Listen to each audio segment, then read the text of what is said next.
Coucou tout le monde, nous voilà pour une nouvelle vidéo. Donc j'ai décidé de vous faire une série de vidéos pour vous montrer les différents outils que j'utilise au quotidien quand je crée. Donc prochainement je vous ferai au fur et à mesure des vidéos voilà, sur les outils, comment je les utilise, comment vous pouvez les ranger, etc. Donc aujourd'hui ça sera sur l'Insta Enveloppe. Donc moi j'ai celui de la marque Stampin' Up. Donc c'est l'enveloppe punch board. Après il en existe de différentes marques. Souvent quand vous l'achetez il est en 3 parties. C'est-à-dire que vous avez une petite plaque de rainurage, la perforatrice séparément, enfin le punch séparé et le gabarit pour faire les enveloppes. Moi c'est tout en une seule fois. Il faut savoir que à la base les mesures étaient en inch, mais vous avez une étiquette en centimètres que vous pouvez coller, chose que j'ai faite. De toute façon, quoi qu'il arrive, vous avez les pouces ici, donc les inches ici, et les centimètres juste en dessous, en gris foncé. Ici, donc, c'est ce qui vous sert à puncher. Et derrière, c'est pour arrondir les angles. Et vous voyez ici, vous avez le modèle, c'est pour faire une enveloppe. Sauf que vous verrez, vous avez déjà vu voir différentes vidéos où j'ai fait quelques petites créas avec l'Insta Enveloppe. Vous verrez au fur et à mesure de mes prochaines vidéos qu'on peut faire énormément de choses avec ceci. Mais je vais vous montrer la base déjà, faire une enveloppe.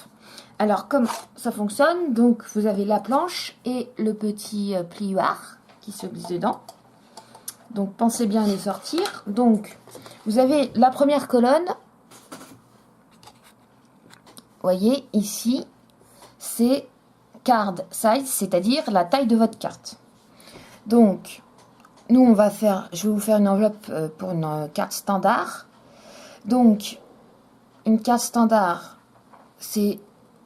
on va prendre celle-ci, 10,2 par 15,2. Donc faut ensuite dans la colonne du milieu, donc paper size, c'est-à-dire la taille que doit faire votre carré, parce que pour faire une enveloppe, il faut toujours un carré au départ.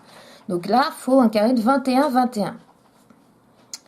Et ensuite, vous avez score line, donc ça veut dire ça sera la mesure à laquelle on va le placer au départ avant de puncher. Donc c'est en centimètres. Donc pour une enveloppe standard, c'est 8,6.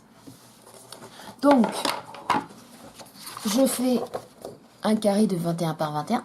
Donc je l'ai déjà préparé d'avance.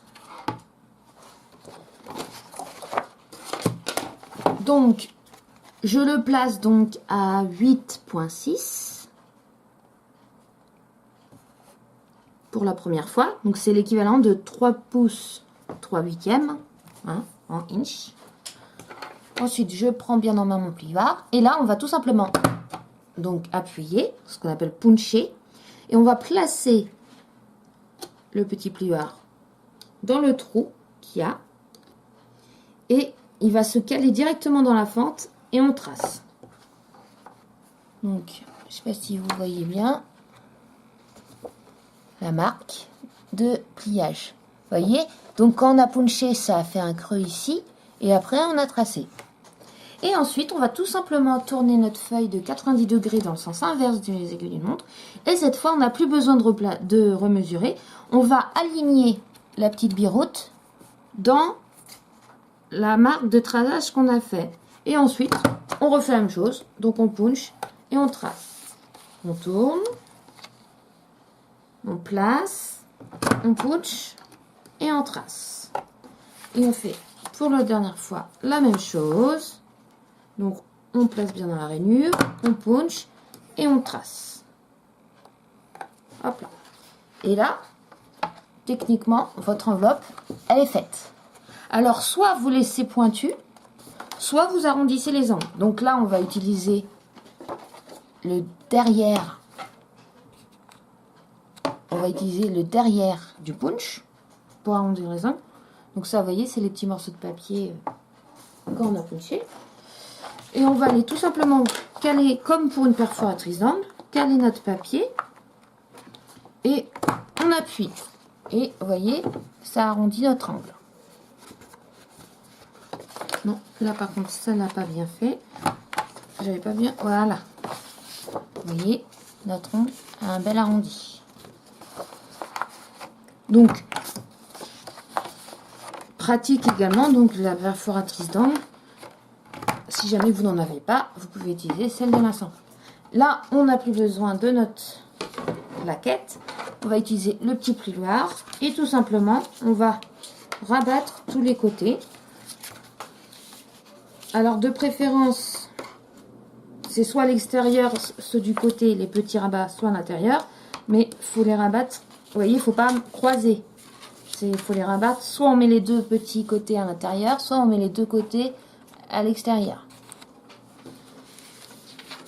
On rabat le dessus. Et voilà. Votre enveloppe, là pour une carte standard, elle est faite. Ensuite, vous n'avez plus qu'à coller. Donc tout simplement, on va aller mettre un petit coup de roller.